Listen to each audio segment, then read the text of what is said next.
ಧನುರಾಶಿಯವರು ಏನನ್ನು ಮಾಡಿದ್ರೆ ಅವರ ಜೀವನದಲ್ಲಿ ಅವರು ಅದೃಷ್ಟವನ್ನು ಪಡೆಯಬಹುದು ಅನ್ನುವಂಥದ್ದನ್ನು ಸಂಕ್ಷಿಪ್ತವಾಗಿ ಆದರೆ ಸಂಪೂರ್ಣವಾಗಿ ವಿಷಯವನ್ನು ತಿಳಿಸ್ಲಿಕ್ಕೆ ಅಂದರೆ ರಹಸ್ಯಮಯವಾದಂತಹ ಒಂದಿಷ್ಟು ಪರಿಹಾರೋಪಾಯಗಳನ್ನು ಮಾಡಿಕೊಂಡ್ರೆ ಧನುರಾಶಿಯವರು ಜೀವನದಲ್ಲಿ ಅದೃಷ್ಟ ಸಿಗುತ್ತೆ ಅಂತ. ಸೊ ಏನಾಗುತ್ತಾ, ಈಗ ಸದ್ಯದಲ್ಲಿ ಧನುರಾಶಿಯವರಿಗೆ ಅರ್ಧಾಷ್ಟಮ ಶನಿ, 4ನೇ ಮೇಲೆ ಶನಿ ಇದ್ದಾನೆ. ಗುರುಬಲ ಅನ್ನುವಂಥದ್ದು ಡಿಸೆಂಬರ್ 4ನೇ ತಾರೀಕಿಂದ ಆಚೆಗೆ ಮತ್ತೆ ಪುನಃ ಶುರುವಾಗಲಿದೆ. ಆದರೆ ಅದೃಷ್ಟ ಅನ್ನುವಂಥದ್ದು ಬೇರೆ ಇದೆಯಲ್ಲ. ಯಾಕೆಂದರೆ ಗುರುಗಳೇ, ನನ್ನ ಜೀವನದಲ್ಲಿ ಬರೀ ಅದೃಷ್ಟನೇ ಕಾಣಲ್ಲ, ಬರೇ ಕಷ್ಟ ಕಷ್ಟ ಕಷ್ಟ ಕಷ್ಟ, ಸಾಲ ಮತ್ತೊಂದು ಇನ್ನೊಂದು. ಎಲ್ಲರೂ ನನ್ನ ಫ್ರೆಂಡ್ಸ್ ಎಲ್ಲ ಅದೃಷ್ಟವಶಾತ್ ಎಲ್ಲರಿಗೂ ಜಾಬ್ ಆಯಿತು, ಎಲ್ಲರಿಗೂ ಮದುವೆ ಆಯಿತು, ಎಲ್ಲರಿಗೂ ಮಕ್ಕಳಾಯಿತು, ಎಲ್ಲರಿಗೂ ಸೈಟ್ ತಗೊಂಡ್ರು, ಮನೆ ಕಟ್ಸಿದ್ರು, ಗಾಡಿ ತಗೊಂಡ್ರು, ಬೈಕ್ ತಗೊಂಡ್ರು, ಬಂಗಾರ ತಗೊಂಡ್ರು, ಮತ್ತೊಂದು ಮಾಡಿದ್ರು, ಇನ್ನೊಂದು ಮಾಡಿದ್ರು. ನಾನು ಮಾತ್ರ ಅದೃಷ್ಟನೇ ಇಲ್ಲ. ಯಾಕೆ ಗುರುಗಳೇ ಹಿಂಗೆ? ನನಗೆ ಏನು ಮಾಡಿದ್ರೆ, ಯಾವ ಪರಿಹಾರೋಪಾಯಗಳನ್ನು ಧನುರಾಶಿಯವರು ಮಾಡ್ಕೊಂಡ್ರೆ ಅವ್ರ ಜೀವನದಲ್ಲಿ ಅದೃಷ್ಟ ಬರ್ತದೆ ಅವರಿಗೆ, ಇದನ್ನು ಈ ವಿಡಿಯೋದಲ್ಲಿ ತಿಳಿಸ್ಲಿದ್ದೇನೆ ನಾನು. ಸೊ ಭಾಳ ಇಂಪಾರ್ಟೆಂಟ್ ವಿಡಿಯೋ ಅಲ್ವಾ ಧನುರಾಶಿಯವರಿಗೆ? ಅದೃಷ್ಟ ಎಲ್ಲರಿಗೂ ಬೇಕಾಗಿರ್ತಕ್ಕಂಥದ್ದಲ್ವಾ? ಸೊ ಯಾರ್ಯಾರು ಧನುರಾಶಿಯವರು, ನೀವಂತೂ ಧನುರಾಶಿಯವರು ವಿಡಿಯೋ ನೋಡ್ತಾ ಇದ್ದೀರಾ, ಬೇರೆ ಯಾರು ಅಂತೂ ಗೊತ್ತಿಲ್ವಲ್ಲ. ಸೊ ದಯವಿಟ್ಟು ಒಂದು ಸಹಾಯವನ್ನು ನನಗೆ ಮಾಡಬೇಕು. ನೀವು ಏನಂತಂದರೆ ವಾಟ್ಸಪ್, ಫೇಸ್ಬುಕ್, ಮೆಸೆಂಜರ್, ಟೆಲಿಗ್ರಾಮ್ ಎಲ್ಲ ಕಡೆ ಸಾಮಾಜಿಕ ಜಾಲತಾಣಗಳಲ್ಲಿ ವಿಡಿಯೋನ ಶೇರ್ ಮಾಡಲಿಕ್ಕೆ ದಯವಿಟ್ಟು ಮರಿಬೇಡಿ. ಪ್ರತಿಯೊಬ್ಬ ಧನುರಾಶಿಯವ್ರಿಗೆ ವಿಡಿಯೋ ರೀಚ್ ಆಗುತ್ತೆ ಖಂಡಿತವಾಗಿ ನೀವು ಶೇರ್ ಮಾಡೋದ್ರಿಂದಾಗಿ. ದಯವಿಟ್ಟು ಶೇರ್ ಮಾಡಿ. ಅಷ್ಟೇ ಅಲ್ಲ, ನೀವು ಫೇಸ್ಬುಕ್ಕಲ್ಲಿ ನೋಡ್ತಾ ಇದ್ದೀರಾ ನಮ್ಮ ವಿಡಿಯೋನ, ಮೇಲೆ ವಿಡಿಯೋ ನೋಡಿ ಫಾಲೋ ಅಂತ ಬಟನ್ ಇರುತ್ತೆ, ದಯವಿಟ್ಟು ಅದನ್ನು ಫಾಲೋ ಮಾಡ್ಕೊಳ್ಳಿ, ಮಾಡ್ಕೊಂಡಿಲ್ಲ ಅಂತಾದರೆ ಪೇಜಲ್ಲಿ. ಅಥವಾ ಯೂಟ್ಯೂಬಲ್ಲಿ ನೋಡ್ತಾ ಇದ್ದಾರೆ ನಮ್ಮ ಈ ವಿಡಿಯೋನ ಅಂತಾದರೆ ಕೆಳಗಡೆ ಸಬ್ಸ್ಕ್ರೈಬ್ ಅಂತ ಬಟನ್ ಇರುತ್ತೆ, ಸಬ್ಸ್ಕ್ರೈಬ್ ಮಾಡ್ಕೊಂಡು ಬೆಲ್ ಬಟನ್ ಹೊತ್ಕೊಂಡು ಆಲ್ ಅಂತ ಮಾಡಲಿಕ್ಕೆ ಮರಿಬೇಡಿ. ವಿಶೇಷವಾದಂತಹ ಪ್ರಶ್ನೆಗಳಿದ್ದರೆ ದಯವಿಟ್ಟು ಕಮೆಂಟ್ ಮಾಡಿ. ನಾನು ನಿಮ್ಮ ಕಮೆಂಟ್ಸ್ನೆಲ್ಲ ಓದ್ತಾನೇ ಇರ್ತೇನೆ, ರಿಪ್ಲೈನೂ ಸಹ ಅಪರೂಪದಲ್ಲಿ ಮಾಡ್ತಾ ಇರ್ತೇನೆ, ಬಟ್ ಕಮೆಂಟ್ಸ್ನೆಲ್ಲ ಓದ್ತಾ ಇರ್ತೇನೆ. ಸೊ ದಯವಿಟ್ಟು ಕಮೆಂಟ್ ಮಾಡಿ. ಏನಾದ್ರು ವಿಶೇಷ ವಿಚಾರಗಳಿದ್ದರೆ ದಯವಿಟ್ಟು ಕಮೆಂಟ್ ಮಾಡಿ. ಸೊ ವಿಡಿಯೋನ ಶುರು ಮಾಡೋಣಲ್ವಾ? ನಮಸ್ಕಾರ, ನಾನು ವಿಠಲ್ ಭಟ್ ಮಾತಾಡ್ತಾ ಇರುವಂಥದ್ದು. ಬನ್ನಿ ವಿಡಿಯೋನ ಶುರು ಮಾಡೋಣ. ಧನುರಾಶಿಯವರಿಗೆ ಅದೃಷ್ಟವನ್ನು ಕೊಡ್ತಕ್ಕಂಥದ್ದು 2 ವಿಚಾರಗಳನ್ನು ತಿಳಿಸ್ತಾನೆ. ಅದರಲ್ಲಿ ಒಂದು ಭಾಗ್ಯ ಸೂಕ್ತ ಅಂತ. ಅಂದರೆ ಬರೀ ಧನುರಾಶಿಯವರು ಅಥವಾ ನಕ್ಷತ್ರ, ಮೂಲ ನಕ್ಷತ್ರ ಹಂಗಲ್ಲ, ಯಾವುದೇ ನಕ್ಷತ್ರ, ಯಾವುದೇ ರಾಶಿಯವರಾಗಿರಲಿ, ನೀವು ಭಾಗ್ಯ ಸೂಕ್ತವನ್ನು ಶ್ರವಣ ಮಾಡೋದ್ರಿಂದ ನಿಮಗೆ ಜೀವನದಲ್ಲಿ ಭಾಗ್ಯ ಸೂಕ್ತ, ಭಾಗ್ಯೋದಯ ಆಗ್ತದೆ. ಭಾಗ್ಯ ಸೂಕ್ತದಿಂದ ಹೋಮವನ್ನು ಮಾಡೋದ್ರಿಂದ ನಿಮಗೆ ಜೀವನದಲ್ಲಿ ಭಾಗ್ಯೋದಯ ಆಗ್ತದೆ. ಶ್ರವಣ ಅಂದರೆ ಕೇಳಿಸ್ಕೊಳ್ಳೋದ್ರಿಂದ ನಿಮ್ಮ ಜೀವನದಲ್ಲಿ ಭಾಗ್ಯೋದಯ, ಅದೃಷ್ಟ ಕೊಡ್ತದೆ. ಅಂದರೆ ಏನಾಗುತ್ತೆ, ಈಗ ನೀರಿನ ಒಡೆಯ ಜಲಾಧಿಪ ವರುಣ, ಗಾಳಿಗೆ ಒಡೆಯ ವಾಯು, ಬೆಂಕಿಗೆ ಒಡೆಯ ಅಗ್ನಿದೇವ, ಹಾಗೆ ಜೀವನದಲ್ಲಿ ಅದೃಷ್ಟ ದೇವತೆ ಭಾಗ್ಯ ಸೂಕ್ತ. ಭಾಗ್ಯ ಸೂಕ್ತ ಭಾಗ್ಯೋದಯವನ್ನು ಕೊಡ್ತಕ್ಕಂಥ ಭಾಗ್ಯ ದೇವತೆ ಅದು. ಸೊ ಅದರಿಂದ ಆ ಭಾಗ್ಯ ಸೂಕ್ತವನ್ನು ನೀವು ಶ್ರವಣ ಮಾಡಬೇಕು. ಎಲ್ಲಿ ಸಿಗುತ್ತೆ ಗುರುಗಳೇ? ಇದೇ ವಿಡಿಯೋ ಡಿಸ್ಕ್ರಿಪ್ಷನ್ನಲ್ಲಾಗಲಿ ಅಥವಾ ಕಮೆಂಟ್ ಸೆಕ್ಷನ್ ಆಗಲಿ ಚೆಕ್ ಮಾಡ್ಕೊಳ್ಳಿ. ನನ್ನ ವಿಡಿಯೋನ ಲಿಂಕ್ ಹಾಕ್ತೀನಿ, ನಾನೇ ಹೇಳಿರ್ತಕ್ಕಂಥ ಭಾಗ್ಯ ಸೂಕ್ತ. ಪ್ರತಿ ದಿವಸ 3 ಬಾರಿ ಬೆಳಗ್ಗೆ ಅದನ್ನು ಕೇಳಿಸ್ಕೊಬಿಟ್ರೆ ಸಾಕು. ನೀವು ನಿಧಾನಕ್ಕೆ ನಿಮಗೆ ಜೀವನದಲ್ಲಿ ಅದೃಷ್ಟ ಅನ್ನೋದು ತುಂಬ ಚೆನ್ನಾಗಿ ಬರುತ್ತೆ. ಇನ್ನೇನು ಬೇಕು, ಜಸ್ಟ್ 3 ಸಲ ಕೇಳಿಸ್ಕೊಂಡ್ರೆ ಸಾಕು, ನೀವು ಅದೃಷ್ಟ ನಿಮ್ಮ ಪಾಲಿಂದ ಆಗಿರ್ತದೆ. ಸೊ ಅದರಿಂದ ಅದ್ಭುತವಾದಂಥ ಅವಕಾಶ ಇದು. ವಿಡಿಯೋ ಡಿಸ್ಕ್ರಿಪ್ಷನ್ ಚೆಕ್ ಮಾಡ್ಕೊಳ್ಳಿ ಅಥವಾ ಕಮೆಂಟ್ ಸೆಕ್ಷನ್ ಚೆಕ್ ಮಾಡ್ಕೊಳ್ಳಿ. ವಿಡಿಯೋ ಲಿಂಕ್ನ ನಿಮಗೆ ಖಂಡಿತವಾಗಿ ಹಾಕಿರ್ತಾನೆ. ಅದನ್ನು ಹೊರತುಪಡಿಸಿ ಇನ್ನೇನು ಮಾಡಬಹುದು? ಅದೇ ಭಾಗ್ಯ ಸೂಕ್ತ ಮಂತ್ರದಿಂದ ವಿಶೇಷವಾಗಿ ನಾವು ಹೋಮವನ್ನು ಮಾಡಿ ಮತ್ಸ್ಯರತ್ನ ಅಂತ ಒಂದು ವಿಶೇಷವಾಗಿ ಮತ್ಸ್ಯಮಣಿಯನ್ನು ಕೊಡ್ತಾ ಇದ್ದೇವೆ. ಅದನ್ನು ವಿಡಿಯೋ ಎಂಡಲ್ಲಿ ಹೇಳ್ತೇನೆ, ವಿಡಿಯೋ ಎಂಡ್ ತನಕ ನೋಡಿ. ಇದನ್ನು ಹೊರತುಪಡಿಸಿ ಇನ್ನೇನು ಮಾಡ್ಬೋದು, ಸರಳ ಉಪಾಯಗಳೇನು ಮಾಡಬಹುದು ಅನ್ನುವಂಥದ್ದಕ್ಕೆ ಬರೋಣ. ಸೊ ಸರಳವಾದ ಉಪಾಯಗಳು, ಧನುರಾಶಿಯವರಿಗೆ ಅದೃಷ್ಟ ಮಾಡಬೇಕು ಅಂತಂದಾಗ ಬೆಳಗ್ಗೆ ಬೇಗ ಏಳಬೇಕು. ಬೆಳಗ್ಗೆ ಎಷ್ಟು ಗಂಟೆಗೆ ಏಳಬೇಕು ಗೊತ್ತಾ? 5:15 ಎದ್ದು ಬಿಡಬೇಕು. ನೀವು ಎದ್ದು 6 ಗಂಟೆ ಒಳಗೆ ನಿಮ್ಮ ಸ್ನಾನ ಶೌಚಾದಿಗಳು ಮುಗಿದೋಗ್ಬಿಡ್ಬೇಕು. ಅಂದರೆ ಬೆಳಗ್ಗೆ ಎದ್ದು ಸ್ನಾನ, ನಿಮ್ಮದೆಲ್ಲ ಎಲ್ಲ ಫುಲ್ ಶುದ್ಧಿ ಮುಗಿದೋಗ್ಬಿಡ್ಬೇಕು. 6 ಗಂಟೆ ಸಮಯಕ್ಕೆ ಕರೆಕ್ಟಾಗಿ ನಿಮ್ಮದು ಪೂರ್ಣ ಶುಚಿರ್ಭೂತರಾಗಿ ಎದ್ದು ಬಿಡಬೇಕು ನೀವು. ಇನ್ನೇನು ಸೂರ್ಯೋದಯ ಆಗ್ತಿರೋದು ಕಾಣುತ್ತಲ್ಲ, ತಾಮ್ರದ ಚೆಂಬನ್ನು ತುಂಬ ನೀರು ತುಂಬಿಕೊಂಡು ಆ ಸೂರ್ಯನನ್ನು ನೋಡಿಕೊಂಡು ಹಿಂಗೆ ಅರ್ಘ್ಯವನ್ನು ಬಿಡಬೇಕು.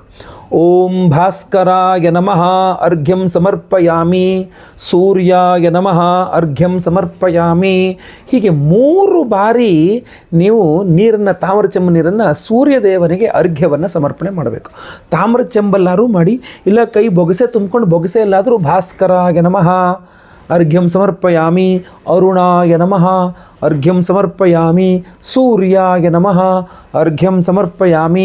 ಆ ಉದಯಿಸ್ತಿರುವ ಸೂರ್ಯನಿಗೆ 3 ಅರ್ಘ್ಯಗಳನ್ನು ಯಾವ ಧನುರಾಶಿಯವರು ಪ್ರತಿ ದಿವಸ ತಾಮ್ರ ಚೆಂಬಲ್ಲಾಗಲಿ ಬೊಗಸೆಯಲ್ಲಾಗಲಿ ಸಮರ್ಪಣೆ ಮಾಡ್ತಾರೋ, ಕೊಡ್ತಾರೋ, ಅವರ ಜೀವನದಲ್ಲಿ ಅವರ ಅದೃಷ್ಟವನ್ನು ಖಂಡಿತವಾಗಿ ನೋಡ್ತಾರೆ.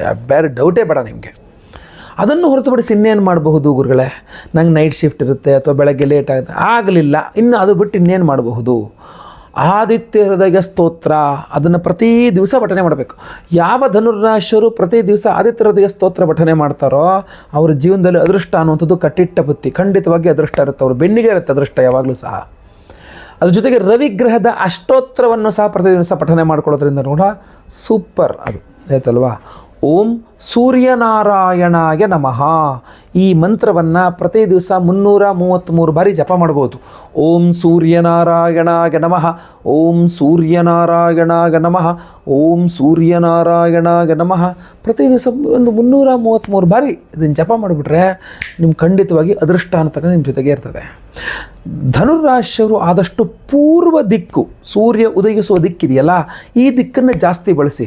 ಯಾವ ಧನುರಾಶಿಯವರು ಸೂರ್ಯ ಹುಟ್ಟುವ ಪೂರ್ವ ದಿಕ್ಕನ್ನು ಜಾಸ್ತಿ ಬಳಸ್ತಾರೋ ಅವ್ರ ಜೀವನದಲ್ಲಿ ತುಂಬ ಚೆನ್ನಾಗಿ ಅದೃಷ್ಟ ಅನ್ನುವಂಥದ್ದು ಕೂಡಿ ಬರಲಿದೆ. ಕೆಂಪು ಬಣ್ಣವನ್ನು ಜಾಸ್ತಿ ಬಳಸಲು ಅದೃಷ್ಟ ಆಗುತ್ತೆ. 1 ಅನ್ನುವ ಸಂಖ್ಯೆಯನ್ನು ಬಳಸಲು ತುಂಬ ಚೆನ್ನಾಗಿ ಅದೃಷ್ಟ ಇರುತ್ತೆ.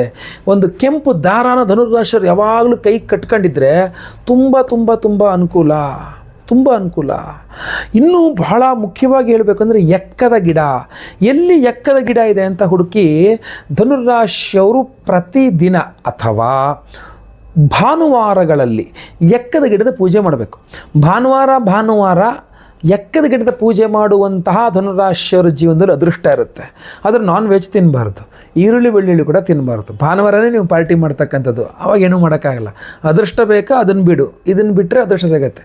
ಅದೇ ಬೇಕೋ ಅದೃಷ್ಟ ಇರಲ್ಲ, ಆಮೇಲೆ ಬೇರೆ ಏನಾದ್ರು ಮಾಡುವ. ಆದ್ದರಿಂದ ಆಯ್ತಲ್ವಾ. ಸೊ ನಿಮಗೆ ಬಿಟ್ಟಂಥ ವಿಚಾರಗಳು, ನೀವು ಹೆಂಗೆ ಬೇಕೋ ಹಂಗೆ ಮಾಡ್ಕೊಳ್ಳಿ, ನಿಮ್ಗೆ ಹೆಂಗೆ ಅನುಕೂಲ ಆಗುತ್ತೋ ಹಂಗೆ ಮಾಡ್ಕೊಳ್ಳಿ, ಆಯ್ತಲ್ವಾ. ಇದರ ಜೊತೆಯಲ್ಲಿ ಕೆಂಪು ವಸ್ತ್ರದಲ್ಲಿ ಗೋಧಿ ದಾನ ಮಾಡಿದ್ರೂ ಕೂಡ ನಿಮಗೆ ಅದೃಷ್ಟ ಆಗುತ್ತೆ.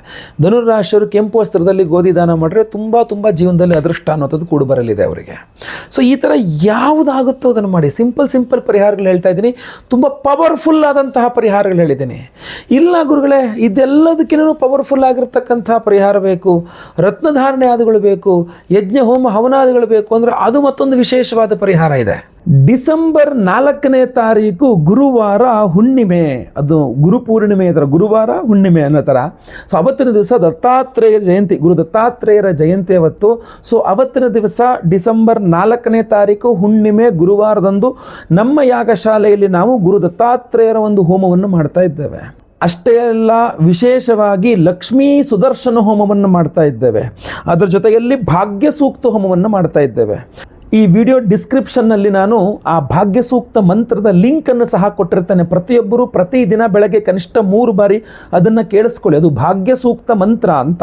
ಸೊ ಅದನ್ನು ಕೇಳಿಸ್ಕೊಳ್ತಾ ಇದ್ರೇ ಸಹ ನಿಮಗೆ ಅದೃಷ್ಟ ಬಂದ್ಬಿಡುತ್ತೆ ಜೀವನದಲ್ಲಿ. ಅಂತಹ ಪವರ್ಫುಲ್ ಭಾಗ್ಯ ಸೂಕ್ತ ಮಂತ್ರದಿಂದ ಭಾಗ್ಯ ಸೂಕ್ತ ಹೋಮವನ್ನೇ ಮಾಡ್ತಾ ಇದ್ದೇವೆ. ಅಷ್ಟೇ ಅಲ್ಲ, ನಿಮ್ಮೆಲ್ಲರ ಸರ್ಪದೋಷ ಪರಿಹಾರಕ್ಕೋಸ್ಕರವಾಗಿ ಆಶ್ಲೇಷ ಬಲಿ ಪೂಜೆ, ಸರ್ಪಶಾಂತಿ ಹೋಮವನ್ನು ಮಾಡ್ತಾ ಇದ್ದೇವೆ. ಸಂತಾನ ಇಲ್ಲದವರಿಗೆ ಸಂತಾನವಾಗಬೇಕು, ಸಂತಾನ ಇರುವವರಿಗೆ ಆ ಸಂತಾನದಿಂದ ಅನುಕೂಲವಾಗಬೇಕು, ಅದೃಷ್ಟ ಬರಬೇಕು, ಸಂತಾನಕ್ಕೂ ಅದೃಷ್ಟ ಬರಬೇಕು, ನಿಮಗೂ ಅದೃಷ್ಟ ಬರಬೇಕು. ಸಂತಾನ ಗೋಪಾಲ ಕೃಷ್ಣ ಹೋಮವನ್ನು ಮಾಡ್ತಾ ಇದ್ದೇವೆ. ಗುರು ಶಾಂತಿ, ಶನಿ ಶಾಂತಿ ಸಹಿತ ಮಹಾ ನವಗ್ರಹ ಶಾಂತಿ ಹೋಮಗಳನ್ನು ಮಾಡ್ತಾ ಇದ್ದೇವೆ. ಗುರುದೋಷ ಪರಿಹಾರವಾಗಿ ಗುರುಬಲ ಪ್ರಾಪ್ತಿಯಾಗಬೇಕು. ಅಷ್ಟಮ ಶನಿ, ಪಂಚಮ ಶನಿ, ಅರ್ಧಾಷ್ಟಮ ಶನಿ, ಸಾಡೆ ಸಾತಿ ಶನಿ, ಮಹಾದಶೆ, ಅಂತರ್ದಶೆ, ಎಲ್ಲ ರೀತಿಯ ಶನಿ ಪೀಡೆಗಳ ಪರಿಹಾರವಾಗಿ ಶನೇಶ್ವರ ಅನುಗ್ರಹವಾಗಬೇಕು ಅಂತ ಶನಿ ಶಾಂತಿ ಹೋಮವನ್ನು ಮಾಡ್ತಾ ಇದ್ದೇವೆ. ಗುರು ದತ್ತಾತ್ರೇಯ ಹೋಮ, ಲಕ್ಷ್ಮೀ ಮಹಾಸುದರ್ಶನ ಹೋಮ, ಅದೇ ರೀತಿಯಲ್ಲಿ ಭಾಗ್ಯ ಸೂಕ್ತ ಹೋಮ, ಸಂತಾನ ಗೋಪಾಲ ಕೃಷ್ಣ ಹೋಮ, ಅದರ ಜೊತೆಗೆ ಸರ್ಪಶಾಂತಿ ಹೋಮ, ಆಶ್ಲೇಷ ಬಲಿ, ಗುರುಶಾಂತಿ, ಶನಿ ಶಾಂತಿ ಸಹಿತ ನವಗ್ರಹ ಶಾಂತಿ ಹೋಮಗಳು, ಎಲ್ಲ 9 ವಿಧದ ವಿಶೇಷವಾದ ದೇವತಾರಾಧನೆಗಳನ್ನು ಮಾಡಿ ನಿಮ್ಮ ಹೆಸರಿನಲ್ಲಿ ಸಂಕಲ್ಪ ಮಾಡಿ ಈ ವಿಶೇಷವಾದಂತಹ ಮತ್ಸ್ಯಮಣಿಯನ್ನು ಪ್ರತಿಯೊಬ್ಬರಿಗೂ ಸಹ ಕೊಡ್ತಾ ಇದ್ದೇವೆ. ಎಲ್ಲ ಸಂಕಲ್ಪ ಸೇವಾಕರ್ತರುಗಳಿಗೆ ಅಭಿಮಂತ್ರಿತ ಮತ್ಸ್ಯಮಣಿಯನ್ನು ಕೊಡ್ತಾ ಇದ್ದೇವೆ. ಈ ಅದ್ಭುತವಾದ ರತ್ನ ಏನಿದೆಯಲ್ಲ, ಇದು ಮಹಾವಿಷ್ಣುವಿನ ಸಂಪೂರ್ಣ ಅನುಗ್ರಹ, ಗುರುವಿನ ಸಂಪೂರ್ಣ ಅನುಗ್ರಹವನ್ನು ನಿಮಗೆ ಕೊಡ್ತಕ್ಕಂಥದ್ದು ಇರ್ತದೆ. ಸೊ ಇಂತಹ ಒಂದು ಅದ್ಭುತವಾದಂತಹ ಮತ್ಸ್ಯಮಣಿಯನ್ನು ಈ 9 ವಿಧದ ವಿಶೇಷವಾದ ಹೋಮ ಹವನಗಳಲ್ಲಿ ಡಿಸೆಂಬರ್ 4ನೇ ತಾರೀಕು ಹುಣ್ಣಿಮೆ ಗುರುವಾರದ ದಿವಸ ಸಂಕಲ್ಪ ಮಾಡಿ. ಲೈವಲ್ಲಿ ನಿಮ್ಮ ಹೆಸರು ಸಂಕಲ್ಪ ಆಗುತ್ತೆ. ನೀವು ಏನು ಹೆಸರು ಕೊಡ್ತೀರಾ, ನಾನೇ ಖುದ್ದು ಲೈವಲ್ಲಿ ನಿಮ್ಮ ಹೆಸರು ಹೇಳ್ತೇನೆ. ನಿಮ್ಮ ಹೆಸರು ಸಂಕಲ್ಪ ಆಗೋದು ನೀವು ಕೇಳಿಸ್ಕೊಳ್ಬಹುದು, ನೋಡಬಹುದಾಗಿರ್ತದೆ. ಎಲ್ಲ ಹೋಮಗಳು 10:30 ಆಚೆಗೆ, ಎಲ್ಲ ಹೋಮಗಳು ಲೈವ್ ಇರ್ತದೆ. ಎಲ್ಲ ಹೋಮ ಲೈವಲ್ಲಿ ನೋಡ್ಬೋದು ನೀವು. ಎಲ್ಲ ಹೋಮಗಳ ಭಸ್ಮ, ನಾಗಾರಾಧನೆ, ಅರಿಶಿನ ಪ್ರಸಾದ ಸಹಿತ ಈ ವಿಶೇಷವಾದ ಈ ಎಲ್ಲ ಹೋಮಗಳಲ್ಲಿ ಅಭಿಮಂತ್ರಿತ ಮತ್ಸ್ಯಮಣಿಯನ್ನು ನಿಮಗೆ ಸ್ಪೀಡ್ ಪೋಸ್ಟ್ ಮೂಲಕ ನಾವು ಕಳಿಸ್ಕೊಡ್ತೇವೆ. ಸೊ ದಯವಿಟ್ಟು ಸ್ಕ್ರೀನ್ ಮೇಲೆ ಕಾಣುವಂಥ ನಂಬರ್ಗೆ ನಿಮ್ಮ ಹೆಸರು, ಗೋತ್ರ ಗೊತ್ತಿದ್ರೆ, ನಕ್ಷತ್ರ ಗೊತ್ತಿದ್ರೆ, ರಾಶಿ ಗೊತ್ತಿದ್ರೆ, ಹಾಗೂ ನಿಮ್ಮ ವಿಳಾಸ. ಏನು ಗೊತ್ತಿಲ್ಲ ಸ್ವಾಮಿ, ನಿಮ್ಮ ಹೆಸರು ವಿಳಾಸ ಅಷ್ಟೇ ಕಳಿಸ್ರು ಆಗುತ್ತೆ, ಅಥವಾ ಯಾವುದು ಗೊತ್ತಿದೆಯೋ ಅದಷ್ಟು ವಿಚಾರಗಳನ್ನು ಕಳಿಸ್ಬೋದಾಗುತ್ತೆ. ಸ್ಕ್ರೀನ್ ಮೇಲೆ ಕಾಣುವಂಥ ನಂಬರ್ಗೆ ಬೇಗ ಬೇಗ ನಿಮ್ಮ ವಿವರಗಳನ್ನು ವಾಟ್ಸಪ್ ಮಾಡ್ಕೊಳ್ಳಿ. ನಮ್ಮ ಸಂಕಲ್ಪ ಸೇವಾ ಹೋಮಗಳಿಗೆ ರಿಜಿಸ್ಟರ್ ಮಾಡ್ಕೊಳ್ಳಿ. ನಿಮಗೆ ನಮ್ಮ ಆಫೀಸ್ ಕಡೆಯಿಂದ ಆದಷ್ಟು ವಾಟ್ಸಪ್ ಮಾಡಿ. ದಯವಿಟ್ಟು ನಿಮ್ಮ ವಾಟ್ಸಪ್ಗೆ ರಿಪ್ಲೈ ಆಗಿ ನಮ್ಮದು ಸಂಕಲ್ಪ ಸೇವಾ ಟ್ರಸ್ಟ್ದು ಒಂದು QR ಕೋಡ್ ಬರ್ತದೆ, ಸಂಕಲ್ಪ ಸೇವಾ ಟ್ರಸ್ಟ್ ಅಂತ ಇರ್ತದೆ, ಅದನ್ನು ನೀವು ಧೈರ್ಯವಾಗಿ ಸ್ಕ್ಯಾನ್ ಮಾಡಬಹುದು. ಸೊ ಆ ಸಂಕಲ್ಪ ಸೇವಾ ಟ್ರಸ್ಟ್ QR ಕೋಡ್ನ ಸ್ಕ್ಯಾನ್ ಮಾಡಿ ನೀವು ಪೇಮೆಂಟ್ ಮಾಡಿ ಸ್ಕ್ರೀನ್ಶಾಟ್ನ ಕಡ್ಡಾಯವಾಗಿ ಕಳಿಸ್ಕೊಡ್ಬೇಕಾಗ್ತದೆ. ಅದನ್ನು ಬರ್ಕೊಂಡು ರಿಜಿಸ್ಟರ್ ಮಾಡ್ಕೊಳ್ತಾರೆ. ಸೊ ನೀವು ಸಂಕಲ್ಪ ಸೇವೆಗೆ ನಿಮ್ಮ ಹೆಸರು ರಿಜಿಸ್ಟರ್ ಆದಂಗೆ ಆಯಿತು. ಸಂಕಲ್ಪ ಸೇವೆಗೆ ನಿಮ್ಮ ಹೆಸರು ಸೇರಿಸಲಾಗಿದೆ ಅಂತ ನಿಮಗೊಂದು ಮೆಸೇಜ್ ಸಹ ಖಂಡಿತವಾಗಿ ಬರ್ತದೆ. ಸೊ ಇದಾದ ನಂತರ ನಾವು ಡಿಸೆಂಬರ್ 4ನೇ ತಾರೀಕು ಹುಣ್ಣಿಮೆ ದಿವಸ ಬೆಳಗ್ಗೆ ಲೈವಲ್ಲಿ 6ರಿಂದ 6:30 ಒಳಗಡೆ ಸಂಕಲ್ಪ ಸೇವೆಯನ್ನು ಶುರು ಮಾಡ್ತಾನೆ. ಲೈವಲ್ಲಿ ನಿಮ್ಮ ಹೆಸರು ಸಂಕಲ್ಪ ಆಗೋದು ಸಹ ನೀವು ನೋಡಬಹುದು. ಎಲ್ಲ ಹೋಮಗಳ ಪ್ರಸಾದ ನಾನು ನಿಮಗೆ ಸ್ಪೀಡ್ ಪೋಸ್ಟಲ್ಲಿ ಕಳಿಸ್ಕೊಡ್ತೇನೆ. ಸೊ ಇಷ್ಟು ಸುಲಭವಾದಂಥ, ಅದ್ಭುತವಾದಂತಹ, ನಿಮ್ಮ ಜೀವನದಲ್ಲಿ ಭಾಗ್ಯೋದಯವನ್ನು, ನಿಮಗೆ ಅದೃಷ್ಟವನ್ನು ಕೊಡ್ತಕ್ಕಂಥ ಒಂದು ವಿಶೇಷವಾದಂಥ 9 ವಿಧದ ದೇವತಾರಾಧನೆಗಳನ್ನು ಡಿಸೆಂಬರ್ 4ನೇ ತಾರೀಕು ಗುರುವಾರ ಹುಣ್ಣಿಮೆಯ ದಿವಸ ಮಾಡ್ತಾ ಇದ್ದೇವೆ. ದಯವಿಟ್ಟು ಸಂಕಲ್ಪ ಸೇವೆಗೆ ಹೆಸರು ಕೊಟ್ಕೊಳ್ಳಿ. ಹಾಗೂ ನಿಮಗೆ ಪರಿಚಿತರಿಗೆಲ್ಲರಿಗೂ ಸಹ ಈ ವಿಡಿಯೋ ಶೇರ್ ಮಾಡೋದ್ರ ಮೂಲಕ ಅವ್ರಿಗೂ ನೀವು ತಿಳಿಸಿ, ಈ ಥರ ವಿಶೇಷವಾದ ಗುರುವಾರ ಹುಣ್ಣಿಮೆ ದಿವಸ ಈ ವಿಶೇಷವಾದ ಮಾರ್ಗಶೀರ್ಷ ಮಾಸದ ಹುಣ್ಣಿಮೆ, ಅದು ಮಾಸಾನಾಂ ಮಾರ್ಗಶೀರ್ಷೋಹಂ ಅಂತ ಮಹಾವಿಷ್ಣುವಿನ ಮಾಸ ಅದು. ಸೊ ವಿಶೇಷವಾದ ಪ್ರಸಾದ, ವಿಶೇಷವಾದ ಆರಾಧನೆಗಳೆಲ್ಲವೂ ಸಹ ಇದೆ. ಲೈವಲ್ಲಿ ನಿಮ್ಮ ಹೆಸರು ಸಂಕಲ್ಪ ಆಗುತ್ತೆ. ಎಲ್ಲ ಹೋಮ ಲೈವ್ ನೋಡ್ತೀರಾ, ಪ್ರಸಾದ ಸ್ಪೀಡ್ ಪೋಸ್ಟ್ ಮೂಲಕ ಬರುತ್ತೆ. ಸೊ ದಯವಿಟ್ಟು ನಮ್ಮನ್ನು ಸ್ಕ್ರೀನ್ ಮೇಲೆ ಕಾಣುವಂಥ ನಂಬರ್ಗಳಿಗೆ ನಿಮ್ಮ ವಿವರಗಳನ್ನು ವಾಟ್ಸಪ್ ಮಾಡ್ಕೊಳ್ಳಿ. ಎಲ್ಲರಿಗೂ ಸಹ ಒಳ್ಳೆಯದಾಗಲಿ. ನಾನು ಹೇಳಿರ್ತಕ್ಕಂಥ ಭಾಗ್ಯ ಸೂಕ್ತ ವಿಶೇಷವಾದ ಮಂತ್ರದ ಲಿಂಕ್ ವಿಡಿಯೋ ಡಿಸ್ಕ್ರಿಪ್ಷನ್ ನಿಮಗೆ ಖಂಡಿತವಾಗಿ ಸಿಗಲಿದೆ. ಅದನ್ನು ಪ್ರತಿನಿತ್ಯ 3 ಬಾರಿ ಖಂಡಿತವಾಗಿ ದಯವಿಟ್ಟು ಕೇಳಿ. ಎಲ್ಲರಿಗೂ ಸಹ ಜೀವನದಲ್ಲಿ ಅದೃಷ್ಟ ಬರಲಿ. ಮುಂದಿನ ವಿಡಿಯೋದಲ್ಲಿ ಮತ್ತೆ ಪುನಃ ಸಿಗ್ತೇನೆ. ಎಲ್ಲರಿಗೂ ಸಹ ಒಳ್ಳೆಯದಾಗಲಿ. ಲೋಕ ಸಮಸ್ತ ಸುಖಿನೋ ಭವಂತು. ನಾರಾಯಣ ನಾರಾಯಣ ನಾರಾಯಣ.